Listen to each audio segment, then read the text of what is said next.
8:30. So good morning, everybody. Great to have you all with me this morning. Thursday morning ramble here in the village of Tuchan. And as you can tell, it's still a little bit windy, so I hope there's not too much wind interference. It's the tramontagne that is blowing. Tramontagne means through the mountains, so it's a dry north wind which comes through the Massif Central and the Pyrenees and is channeled down to this area. It blows all year round, but it's particularly nasty in the winter when it gives a very big wind chill factor. So let's just have a pan round and see where we are. Lovely to see so many of you last night on the with Naked Wines doing a wine quiz last night. That went really well, so I'll give you more details next time we do one of those because it was great fun. Right, so who was with Naked last night? Let me know if you're here. Morning, William. Vivian, good to see you. Vivian, we will be getting in the Diane and driving in as if we were the little train a bit later on.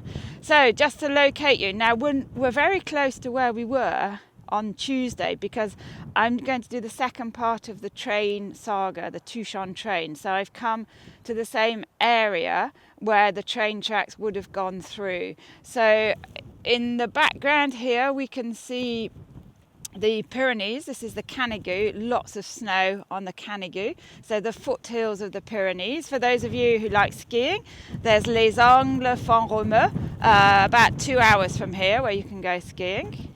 Well, you can't at the moment, but you can usually. And turning around here you can make out the village of Paziol in the distance. And then you can just see the little tour of Totteval Tower above the lovely village of Totteval. Panning round, you can see the Rocher de Vingros. Just look at the lovely clouds here. And then panning round, you can see my vineyard here. So if anybody's worked out where we are, have a guess. Morning, Marcel, good to see you. And panning round, you can see the Chateau d'Aguilar, just the shadow of the Chateau d'Aguilar, 11th century Cathar castle, which you can visit too. Behind that we have Fitu, La Palme and the beaches of the Mediterranean, about an hour's drive, and other Fitu producing villages. I mentioned Fitu as one of them. Now I'm going to turn around, there's a tractor and there's the wind, so it may get a little noisy. I'll do it quite quickly. So panning around, here we have, this is the Narbonne road, so this is the Narbonne direction. So we have somebody off on his tractor on a harvesting machine, which is interesting. I think he's got a pruner attached to the front, so he's top pruning with the harvesting machine. And then panning around quickly is the Narbonne road. If you carry on along this road, it takes you almost all the way to Narbonne. It takes about an hour and a quarter in the car, not like 4 hours on the little train. Panning around Carcassonne direction here. Woo! And the north, you can tell that's in the north because the wind is blowing straight in my face and down the mic. So sorry about the wind interference. Then we have Diane. Good morning, Diane. Diane's falling apart a bit. She needs a bit of TLC. Got wires hanging out and I saw that was hanging off this morning. A bit of metal. Need to sort that out. But started first time again. And then you've got the lovely Toche mountain in the background just with the sun rising on it and a little bit of cloud. It's absolutely lovely. So Toche up to 900 meters. Anybody fancy it? You can actually cycle up the Toche mountain. So the Toche mountain, there used to be a cycle race up to the top. It's 917 meters high. But there is a little road that goes all the way to the top, if anybody fancies that. Dan, you might fancy that. I know you're a keen cyclist. Anybody else want to join Dan? And so this morning, have you worked out which vineyard we're in? Yes! Ooh. Brilliant timing, Karen. We are in the Donneuve vineyard. So Donneuve, there used to be a little castle here run by the monks called the Donneuve Castle. And I think there's ruins of it. I can just make it out just over there, but that's in the wind direction. But yes, this is known as Donneuve. And this was on the tracks of the train. So the little train, I'll just show you the main road here, trying not to face into the wind, it's a bit gusty. So this is the main road, and this is where the train would have gone into Tuchan. So it would have come along this road. And I'm lucky enough to have one old vineyard here called Donneuve. So Donneuve it's planted, it's about 60 years old, and it's planted with basically absolutely everything. So it's got Carignan, but it's mainly Grenache, and it's Grenache Gris, Grenache Blanc, and some Grenache Noir as well. So a big mixture. And all of these, can you see these? Any questions, by the way, just pop them in the question box. Or if you just want to say hi, just pop it in the question box at the end, at the bottom, and I can see it. So all of these wooden posts, you might be thinking, what are they? Well, this is where Jean-Marc, last year I think it was, planted, just filled in the holes in this particular vineyard. So as you can see by the number of wooden poles, there were quite a lot of manquants or poles, manquants or missing vines, and that's where we've put these wooden posts in. And then we've got the little tiny vines at the bottom. So these just a year old, and just tied on with a piece of t-shirt just to keep them attached so they don't blow away in the wind. And everything we've replanted is Grenache Gris. So we can't harvest the Grenache Gris for 3 years on the new plants, but it is a great variety that does work well young as well. So we have filled in the holes amongst our old Grenache and Carignan vines at Donneuve. If you have a look. So Jean-Marc hasn't done the pruning in here yet. You can see, or Michel. So Gobelet vines. Lovely old vines. Morning vine, how are you? Old gnarly trunks here.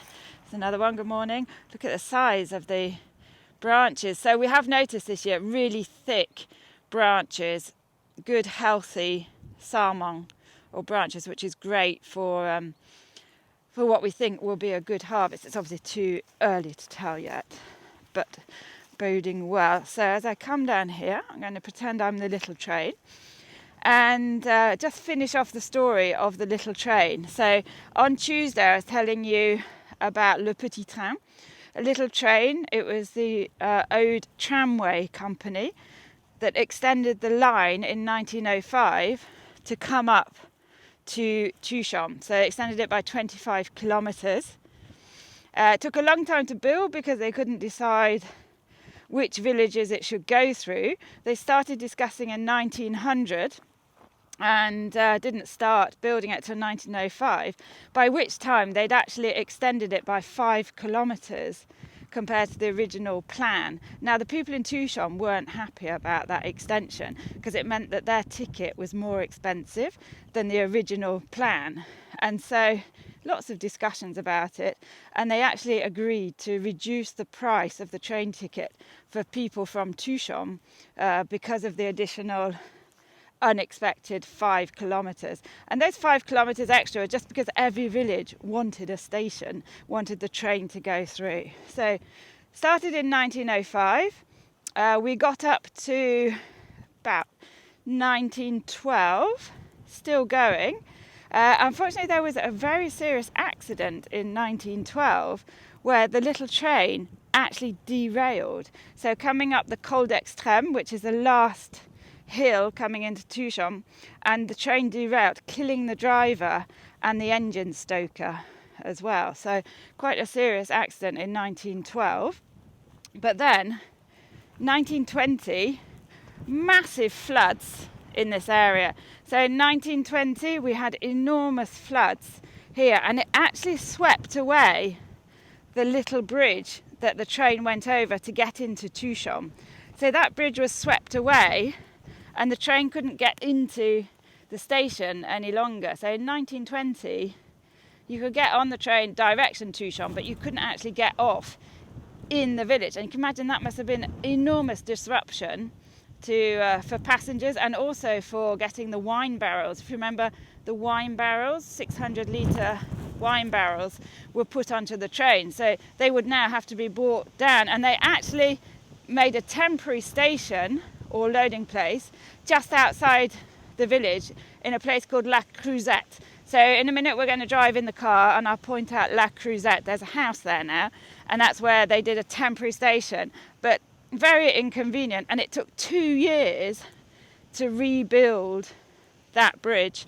So in those 2 years, not only did the train not come into Tuchan, but it couldn't turn round anymore. So it actually went backwards to the next station of Villeneuve. So you got the train and then you had to go backwards until it could turn round in the village of Villeneuve. So it's like a backward train journey. Must have been rather uncomfortable. And you can see all these little plantings here. So as I said, Donneuve, it's a mixed vineyard. So we've got grenache, gris, grenache blanc and some carignan in here too. So this will go into my white Katie Jones white wine. So little train, yep, no bridge to get it into the village, which meant it had to go backwards all the way to Villeneuve in 1920. And then there was competition we had the first lorries that came up to Tuchan about 1922, the first lorries. And then we also had buses, omnibus, that started to work. So the buses, competition people, it was quicker than the 4-hour train journey down into Narbonne. And people started to take the bus. And if you remember from yesterday, I'll turn this way I think, from yesterday, they couldn't decide which way the train was going to go once it left Tuchan. And because they never really decided, it meant that the train line didn't really go anywhere at all. And unfortunately, in 1932, the train stopped all activity and closed down. So mainly because of competition from lorries and the new bus service to take people into Narbonne, and a better road network too.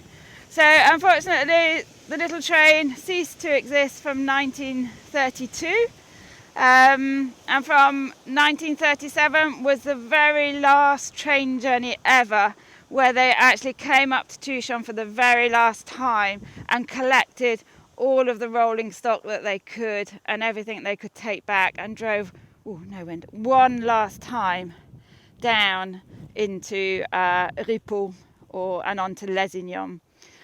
And then today, unfortunately, you cannot see, there's no signs of the railway tracks at all. And that's because they actually ripped up all of the railway tracks and they sold it to what was then Yugoslavia.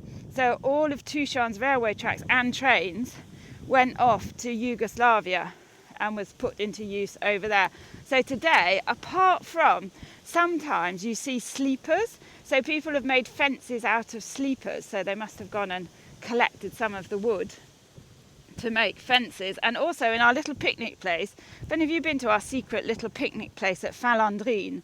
We also have a couple of sleepers down there which make a little bridge over the river. Over the stream. So sometimes you see little bits, but the main bits or memories of the station now are my train shed where I make my wines, so La Gare, and there's also the main building of the station which has been converted into a house. But just looking, can you see this? Yeah, Dan, you came with me, didn't you? We went for a picnic. So when we're back and working properly, you are very welcome to come down and have a wine tasting and a picnic down at Falandrine and to look at the railway sleepers. So I'm just trying to look at this. I saw this a bit earlier, and anybody got any ideas what this might be? It's basically a mud bath, and if you look around there's lots of prints of little wild boar here. So they've been having they've created a little mud bath here at the end of our Donneuve vineyard. It's very nice of them. So they must be just coming and having a little dip every now and then, a roll around in the mud. You can see the soils here, so slate, bits of schist, and on alluvial deposit, because we are down in the valley, the Donneuve vineyard. And this is where, seems ages ago that we were out in this vineyard with Mignon. So this is where you met Mignon, our little tractor, for the first time. Mignon is a chenillard. It's a little tractor which is actually a horse width. And that's because these old vines here are not planted wide enough to get a modern tractor through. They're actually planted a horse width apart. So it's about 1.62 centimetres apart, a pan, which was a measurement at the time. These rows are planted there, so you can't get a normal tractor through here. Rob, if you're watching, you wouldn't get your tractors down here at all, the ones you use in Abergavenny. So we've got the Cheniard, which we named, or you named, Mignon, and he comes into here and plough. And we often, the first time we get Mignon out, we often bring him down here and set it up because it's nice and flat and easy to use and to see what we're doing. So, a little bit of sunshine here. Let's have a look at the questions. It's lovely, isn't it? Ooh. And what's the weather like? Remember that? Il fait du vent. Il vente. So, a question from William. Thanks for this question, William. Do the boars cause a lot of problems? Are they allowed to be hunted? Yeah, the hunting, I will do a special on hunting, William, because there is a big hunting group here in Tuchan. So they go out every Wednesday, Saturday and Sunday, and there must be about 20, 30 people, and they are allowed to hunt wild boar as long as you go out with an organised hunt. So they do. Unfortunately, there's so many wild boars, but they do help to keep the population down. The damage they do is things like rolling around in the mud and just snuffling around trying to find worms. So they create big holes in the vineyard, and then coming up to harvest they actually eat the grapes. So you need electric fences. You need electric fences to keep them out of the vineyard. So they are major. And even like at dusk, it's quite common when you're driving around to see wild boar, and they don't really mind. They just wander around the roads. So you have to be really careful. They can cause quite major damage to your car, not to themselves, but to the car as well. Has anybody seen a wild boar? They're not very attractive. So let's have a view of the Aguila. So a question here from Adam. Do the different Grenache varieties, Blanc and Gris, ripen at similar times? They do, actually. The Grenache Gris and the Grenache Blanc, we do pick them together in this particular vineyard because they do ripen at the same time. So that's quite lucky. And then the reds ripen a little bit later. So we come in later for the reds. One from Tim. Is this your own rootstock? So these would have been grafted vines. They would have been planted or replanted after phylloxera. So after phylloxera we would use American rootstock grafted on these, but probably grafted by the locals. So it would have been a local grafter from the village who would have grafted the vines. So although we've got American rootstock, we have got very local branches, I don't know what you call them, bits that you graft, it's not bits, that you graft onto the American rootstock. So it is sort of a Massal selection that one of the growers would have done from his other vines to create these grafted vines here.